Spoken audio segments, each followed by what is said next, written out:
Coach, when you look at this week, are there any players that are out or doubtful that we don't know about? We have our typical, guys that are hurt, guys that are banged up, in terms of bumps, bruises. We'll find that out later on. Demery Croft will not be with us. He's dealing with some personal issues that are way, way more important than football. And so it's my job as a head football coach is to get him what he needs. And we're going to help him any way we possibly can. I'm not going to get into that in respect to his privacy and his personal life.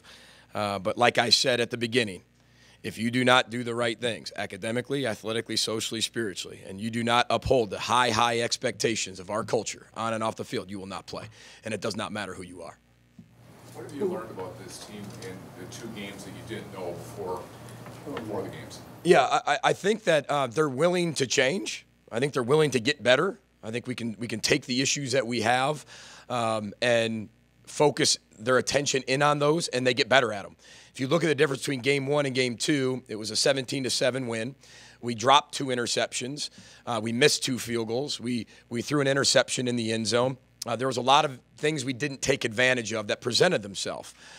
Turnovers being one of them, takeaways being one as well. And that's what that chart is to the right of you. Is you can see the 0, it was an even ball disruption and ball turnover margin for us, right? But we were +2 this week, hence the score, 48-14. We were able to catch the interceptions, recover the fumbles, get off the field on third down defensively, move the chains. We won more on first and second down than we did in the week past. And those are the things we focused on. And those are the things they accomplished. The win is a byproduct. That's why the result does not matter to me. And I know we won. That's great. Everybody talks about 2-0. I don't know if we're a 2-0 football team or not. I just know we're the football team we are right now. And that's what we have to continue to get better at, is the process of winning, the process culturally of becoming a champion. And those are things that we have to get better at. PG, that interception that rode it through last week probably would have rattled a lot of inexperienced quarterbacks, but he seemed like he moved on pretty quickly from that. It's yeah. I'll give you something I was told at a long time. The harder you work and the more you sacrifice, the harder it is to quit on anything, whether that's your life or whether that's your family or whether that's football or whether that's yourself. That's that's true. All right. So what he's done is he's an incredible story. Right, and he's finally separated himself leadership-wise. He did that the first week, and as you go through the Big Ten, you've got to be able to play multiple quarterbacks, and that was the whole thing going into this thing. But he's really separated himself that way, and that's what you're waiting for him to be able to emerge. And he came back, went 7 of 8. We didn't ask him to do a lot in the passing game, but that's even harder because you're not getting into a rhythm of throwing 25 to 30 times a game. When you throw it, you got to be incredibly effective in the play-action game, and I thought he was. That's a credit to him. But he's taken advantage of every opportunity he's ever had. And again, he's sacrificed a lot. He's given up a lot. He's sat on the bench a long time. He's failed a lot, but he's grown from it. And he's one of those guys that'll be able to tell a story one day to his kids and grandkids about never giving up, keep rowing the boat. And he is what our culture is all about. Coach, back to Demery. You mentioned personal reasons, and then you said doing the right thing. Are those together at all? I want to respect his privacy as much as I possibly can. But again, I think, I've made myself clear from day one when I walked in the door. Nothing's more important than the culture. And if you need help in other ways, whatever those ways are, it's my job as an educator to get you those resources. And that's what I'll continue to do for every kid on this football team if they need that. Whether that's a learning specialist or whatever it is. I mean, that's our job as educators, and we'll continue to do that. And nothing ever will sacrifice the culture. Winning won't either, or having 2 quarterbacks. That will never compromise our culture.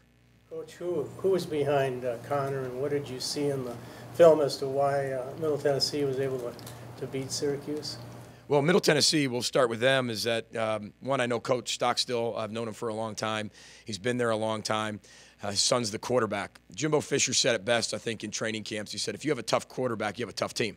This kid's by far, with no disrespect to anybody else whatsoever, he's just one of the toughest quarterbacks I've ever played against, I've ever coached against. And I got a chance to coach against him 2 years ago in the Bahamas Bowl. And when you watch that film, that team is extremely tough. Every one of them. Why? Because their quarterback's the toughest guy on the field. He's one of the best passers we'll face all year, one of the most accurate guys we'll face all year, one of the toughest quarterbacks we'll face all year. And the whole team responds to him, whether that's James, the wideout, who's been there since, when we played him his freshman year. These guys were freshmen and took their team to a bowl game. And now they're starting to get better and better. Probably have a good opportunity to be Conference USA champions. But he is a tough, tough young man. Coach, and that's what happened. It got tough, and he shined. And he got banged up here and there, and he shined. And that's what elite quarterbacks do. Behind Connor? What's that? The quarterback behind Connor? Well, we'll see. Right now it's maybe Seth Green. I want to keep Tanner Morgan's, red shirt as much as you possibly can. But again, guys, I'm not here. I've said this before. Year zero. If the culture is the first thing in everything we do, and if you can't abide by the culture, then you're not going to play. And so if we have no quarterbacks by week 5, we have no quarterbacks. I'm not going to just say I'm going to play this guy because he's not doing the right things, but he's going to play. I'm not going to do that whatsoever. So was Connor elevated because he was doing the right things? No, this decision was made. This decision was made prior to this happening. Absolutely, yeah. This is not a reaction to what had happened. So Connor, are you saying earned that spot? Oh my gosh, yes. Connor was informed of that before. Yeah. Yep. Is culture another word for team rules? I think it's a way of life within your culture. It's the habits. It's the instincts. It's the importance. That's what I would think it is. I think team rules are, we follow the player handbook, that the University of Minnesota has. We have our own team rules, but the biggest rule we have is do the right thing. If you do the right thing, you never have to worry about anything. Coach, you mentioned that Connor's play especially elevated him to that starter spot, but what about his leadership off the field? Well, that's the biggest thing. As we talk about a holistic player and a holistic person. A holistic person becomes a holistic player. It's not the other way around. And what I'll say is, again, I said before, he has failed enough in his life to continue to grow. And he has the ability to carry over and make the academic life, spiritual life, social life, athletic life all fit together. And in there's not one part of Connor's life, in my opinion, that's more important than the other. They're all important because they all deserve attention. And if you're going to give time to something, then it's got to be important. And he gives a significant amount of time to all things. And that's what type of leader he is. PJ, does Selston kind of set the tone for your defense? Absolutely. Absolutely. He is the heartbeat of our defense. I think you can see him. I think you see Antoine Winfield Jr. I think you can start to see like Thomas Barber come along. You can start to see who's emerging as this is my defense. And I'm going to make sure people do it this way. That doesn't always happen in year 1, year 0. It doesn't necessarily happen. If we think every single player on this team is 100% bought in, that's I've said that before, even through training camp with people. Is everybody all bought in? I don't know that for a fact. I don't take a poll, but it's when they play the way they play and how they play directly reflects what type of person they are. Now you start to see the culture shine in them, and that's how you can verify that. So, but yeah, you watch him play. They call him Thumper for a reason. I was hoping he'd get some accolades from the conference at some point, I think that he deserved that, and there's other people that are deserving, but he was at least probably in the discussion, and he deserves that. And you talk about a kid that's had some issues off the field, his father passing away and having to deal with all those things and keep his oar in the water and keep rowing the boat. He's a great example of the culture. Does all the right things. And the direct byproduct on the field is success. Did you really know what you had in Rodney and Shannon, or did you need to see it in games, and have they met or surpassed your expectations? Well, I think that I knew what we were getting ourselves into when you have those two backs. I've watched them on film before. But what I've loved to be able to see that you don't know necessarily when you get here is how do they work? You hear what other people tell you about them, and whether that makes you, oh, no, or hey, okay, whatever they say, you got to have your own opinion. And Kenny Burns, I think, is one of the best running back coaches in the country to get the most out of his players in all 4 areas and to get them to care about each other. Because it's not just about how good they are. Those are egos now. Those are 2 big egos, right? In the positive. They're very, very good. But to be able to manage those and say, okay, well, instead of 180 yards just for you, we're going to have 93 for the both of you. Instead of 150 for you, we're going to give you 75 both like week 1. And then be okay with that. That's culture again, right? That's culture, is be able to do those things. And that's what it means. That's the importance of what you bring out. The forget about me, I love you, that family aspect. Maybe that's not what I knew. I'd hope it was going to be that way, but you just never know when you take over a program what the personalities are going to be like. Especially with guys that have had multiple coaches in multiple years, you just don't know. But I'm very, very proud of what they're becoming. Why did your offensive line look more physical this week than the first week? I think they were, Chip, they were. I give them a lot of credit because we challenged them. The whole theory of the week was run the football. Stop the RTB, run the ball, and then SRTB, stop running the football. It was very simple. And we talked about not just, okay, you told me to run the ball, so we're going to run the ball. It was pad level. It was the come off. It was the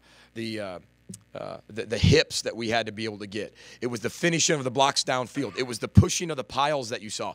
And we practiced that way. And there was a different energy about them. They felt, I think they understood and they saw themselves get dramatically better from week 1 to week 2. And hopefully that continues to carry through as you go through the season. But again, I was proud of the way they played. How important to the D-line is Gary Moore? Very important. If you would ask me that 5 months ago, I probably said not very important. He's extremely important. You want to talk about a changed man? Gary Moore is a changed man. Now, I'm sorry. Gary Moore is a changing man. You never arrive. You never get there. You never just changed. But what an amazing story he is and what he's about. Just his attitude, just the way he speaks, just the way he walks, holds himself, talks, the way he plays. I mean, Gary Moore made a ton of plays. He was an elite performer of the week for our football team. And if you would have told me that would happen with Gary Moore 5 months ago, I would have said no way. I mean, he was this close from being out of the program. And then he took that chance that he got, and he ran with it. And he's never looked back. Again, if you do the culture, academically, athletically, socially, spiritually, and your life becomes really, really important to you, and you show that, you can continue to grow. And Gary's a great example of that, and he's going to play a lot more. And that close, is that your decision or his decision? Probably both. Because again, I mean, as you take over a program, there's people that fit you, people that don't fit you. But they're your children. These are all my children. But like I've said before, is I've kind of compared it to, when you talk about 6 head coaches in 11 years, when you start talking about new faces and new leaders, it's like a new dad coming in your life every year. I mean, and then say, trust me. That's hard. It's hard for young people. It's very hard for young people. And so that's why it's year 0, because you find out all those things. And we're finding out things every day about who's in, who's out. Teams that are in year 4 of a culture or year 16 of a culture, they don't have to worry about that part. But those are things that when you're in and you take over a program, these are my children. And I told them the day one, I picked you. You did not pick me. And so, but these are the new, as you would say, new culture, the new rules of how we're going to run this particular culture. And we want you to fit. We want you to be here. We want you to do all the right things. We want you to believe in it. But if you show you cannot, then that's okay. That's okay. The kind of improvement you had from the Buffalo game to the Oregon State game, is that kind of typical of what you've seen, when you were at Western Michigan? Did you have that kind of jumps and improvement seemingly? Well, I only won one game my first year at Western Michigan, and it wasn't until very late. I won't tell you the joke Heather told me walking off the field, but it made me feel better, and I laughed. But I will say this, is when you emphasize things, you get what you emphasize for the most part. You can't emphasize everything or you're not going to get anything, right? So you got to emphasize certain things that your team has to get better at. We talked about the ball, right? So we were even in week 1, and we got 3 takeaways, and we turned the ball over 1 time on offense, so we were a +2. We won that. So we don't talk about did we win or lose. We talk about did the purpose 3 or our process of winning, did we win in that? No matter if we win or lose, did we win in that? And why did we win or lose? You'll never hear me talk about results. Like I said before, we're all 2-0. I don't see it that way. The second one was we wanted to run the football. We had to run the ball better than we did week 1.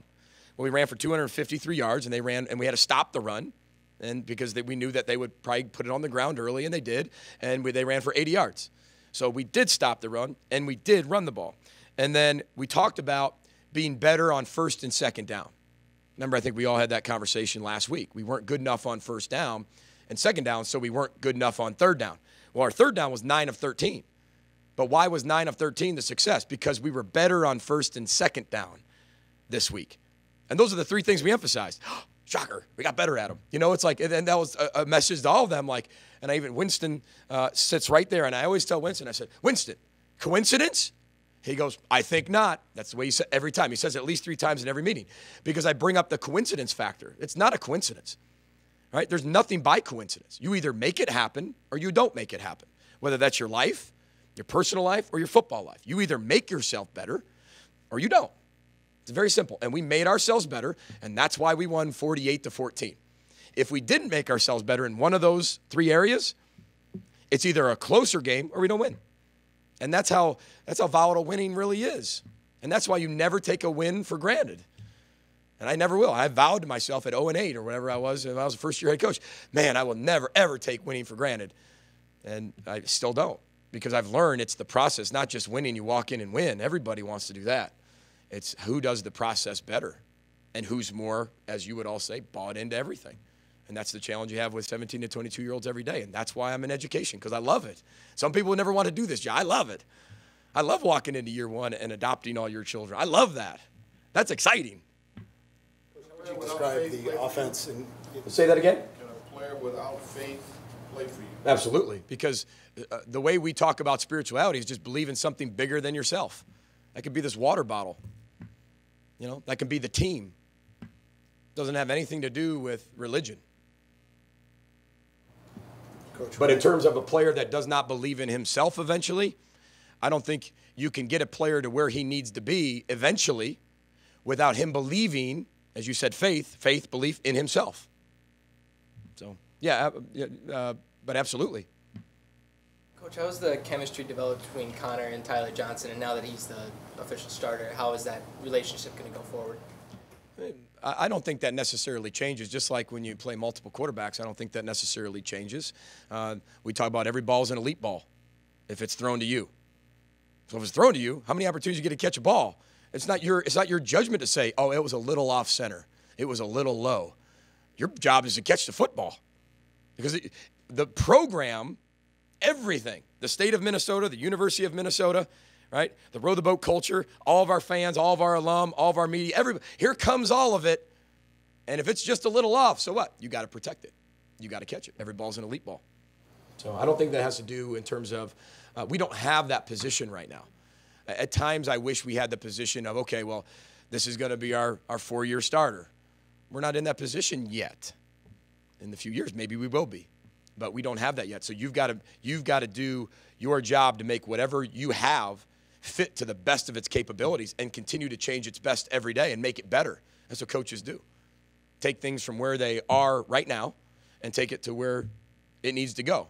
Right? The origin of the word coach, right? The coach and carriage. It took people from where they wanted to where they were to where they want to go. That's what an educator and coach does. And that's what we'll continue to do.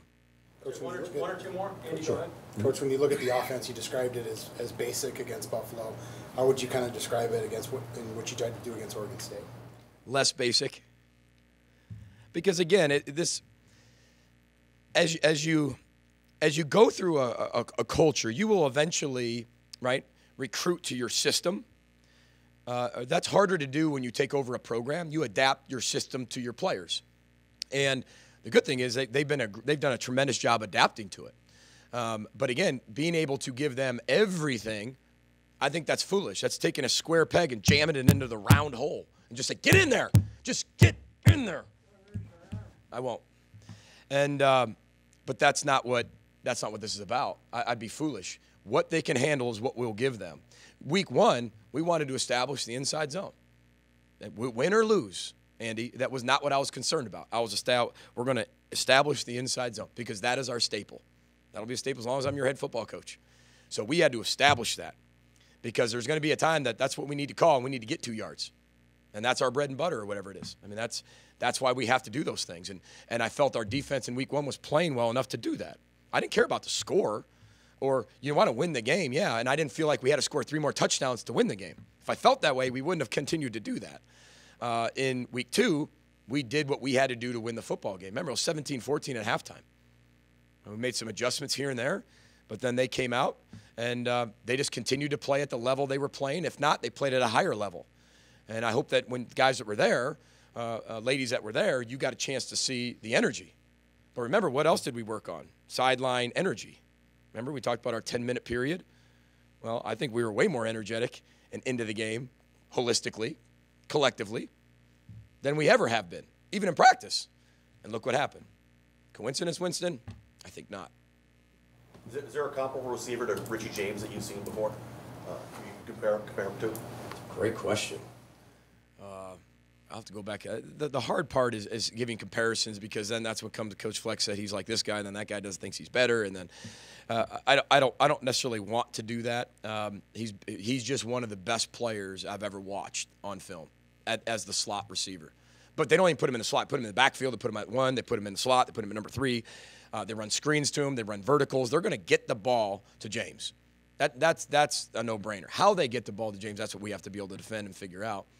And then also number 8, their scat back, who is really a wide-out slash running back. He's only about 155 pounds, but, man, he's so explosive, so quick. They have playmakers all over the field, everybody.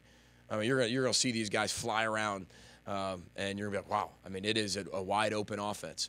And the best distributor we've played is the kid we're going to play this week. I mean, he can distribute the ball now. And that's what an elite quarterback does. He distributes the ball to the hands of the playmaker, says, go to work. And that's what they're going to do. All right. Thank you, guys. You got it. Those votes came up. Go Gophers. Thank you. Thanks, Coach. Yes.